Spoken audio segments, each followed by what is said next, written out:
친애하는 국민 여러분, 오늘도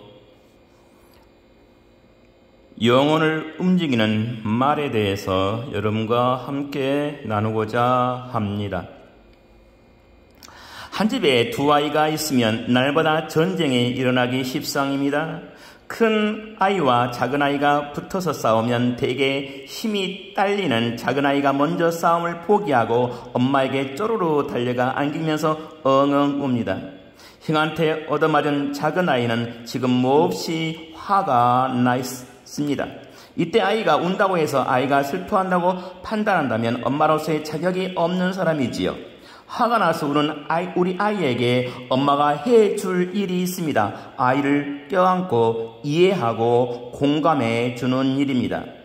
형아가 널 때리니까 화나지? 엄마도 화가 난단다. 엄마로부터 자신을 알아주는 말을 들은 아이의 세포전자는 급격한 회전 속도를 보입니다. 이런 일이 반복되면서 아이는 오히려 마음의 그릇이 커갑니다. 실제로 서구 사회에서 둘째 아이가 큰 아이보다 인생의 성공률이 더 높은 것도 바로 이런 점 때문입니다.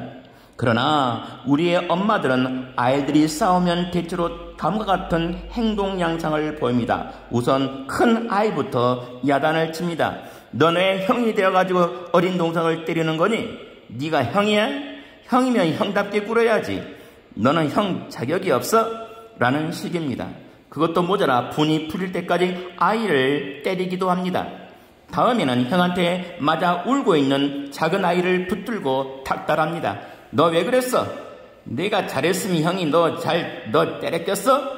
잘못했으면 맞아도 싸지? 이런 식이라면 큰아이, 작은아이 할 것 없이 모두 세포전자의 회전수가 급격히 떨어집니다. 7% 정도 발휘되던 창의력이 도리어 2~3%로 떨어져 버리는 것입니다. 이런 아이들에게 온전한 성장을 기대할 수는 없습니다. 네 번째로 영혼의 언어가 있습니다. 가슴의 언어가 사람의 가슴을 움직인다면 혼의 언어는 인간의 혼을 움직이는 언어입니다.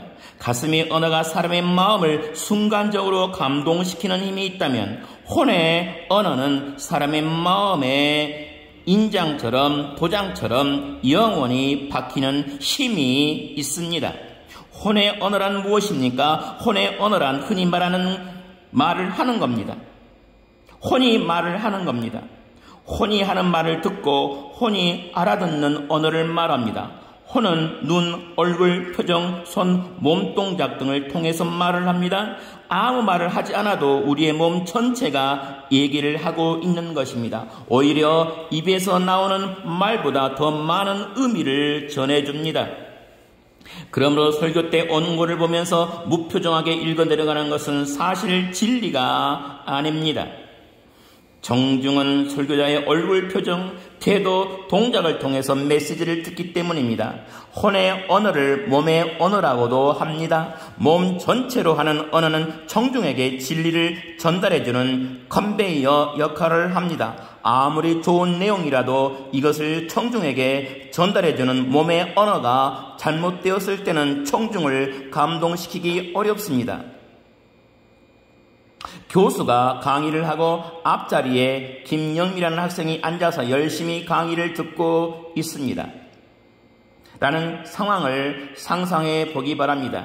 김영미 학생은 언제나 맨 앞자리에 앉아 진심으로 그 교수의 강의를 경청합니다. 그런 그녀의 태도를 기쁘게 여긴 교수가 그녀를 칭찬하려 합니다. 교수는 의자에 앉아서 거만한 표정으로 김영미 학생을 향해 말합니다. 목소리는 한껏 깔고 시선은 상대방을 정확히 바라보지도 않습니다. 김영미 학생 정말 감사합니다. 언제나 이렇게 앞자리에 앉아서 강의를 듣는군요. 강의하는 사람은 학생 같은 사람이 명명만 있어도 피곤하지 않는 법이죠.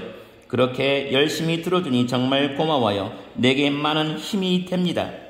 구구절절 옳은 말이지만 이 말이 김영미 학생의 마음을 움직일 수 있을까요? 그렇지 못할 겁니다. 입으로는 고맙다고 말하면서도 혼으로는 그 학생을 무시하고 있기 때문입니다. 이것은 단지 입술의 언어에 불과하기 때문입니다. 그러나 혼의 언어가 있습니다.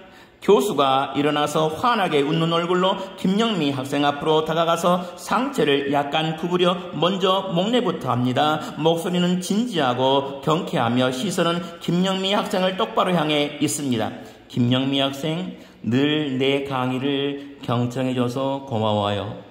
이때 김영미 학생은 교수님의 마음을 느낄 수 있습니다. 많은 말을 하지 않았어도 교수님이 몸 전체로 고마움을 표시했기 때문입니다.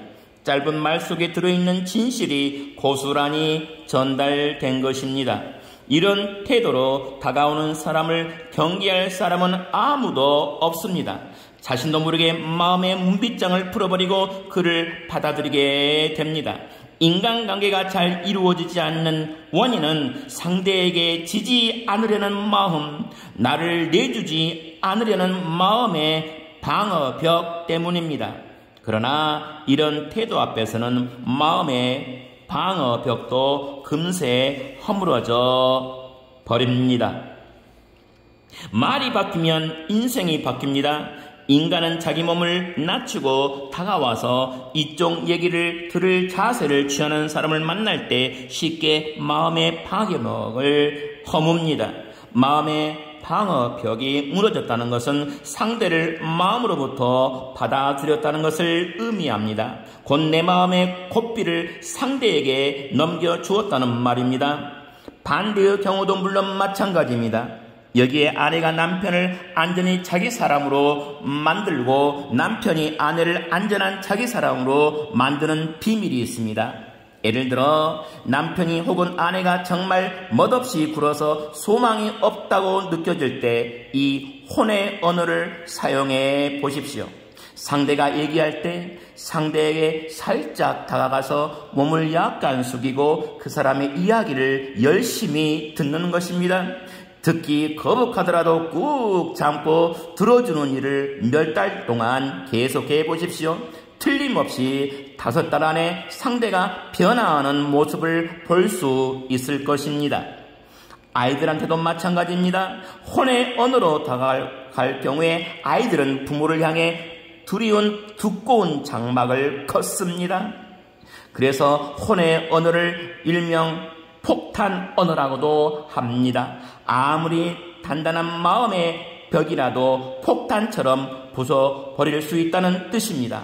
그러나 무엇보다 혼의 언어는 말하기보다는 들어주는 언어입니다. 이해하고 공감해주는 언어입니다. 상대가 말할 때 고개를 끄덕여주며 혼으로 다가가는 언어입니다. 그러나 하루아침에 혼의 언어를 구사할 수 있게 되는 일이 쉽지는 않습니다. 사람들에게 인정받고 싶고 존경받고 싶은 것은 인지상정입니다. 그러나 혼의 언어를 말하기 위해서는 허세를 버리고 낮아지고 겸손해져야 합니다. 그러므로 혼의 언어를 말하기까지 훈련이 필요합니다. 이웃들에게 한번 전화를 해 보시기를 바랍니다. 먼저 아는 집부터 시작하는 것이 좋습니다. 좋은 일이 있는 이웃에게는 축하의 말을, 비통한 일을 당한 이웃에게는 위로의 말을 건네십시오. 적당한 만큼 다가가서 당신의 사랑을 전하십시오. 장차 그들이 반드시 변화된 모습으로 당신을 맞을 것입니다. 뿐만 아니라 어느새 당신도 입술이 온전한 사람으로 바뀌어 있을 것입니다. 다시 한번 강조하지만 말을 바꿀 수 있다면 운명을 바꿀 수 있습니다.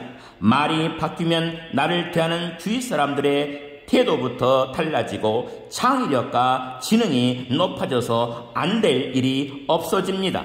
말씀이 육신이 되고 생명이 되신 것처럼 말이 생명을 살리는 놀라운 사건을 만들어내는 것입니다. 감사합니다. 주정한이었습니다. 다음 시간에 뵙겠습니다.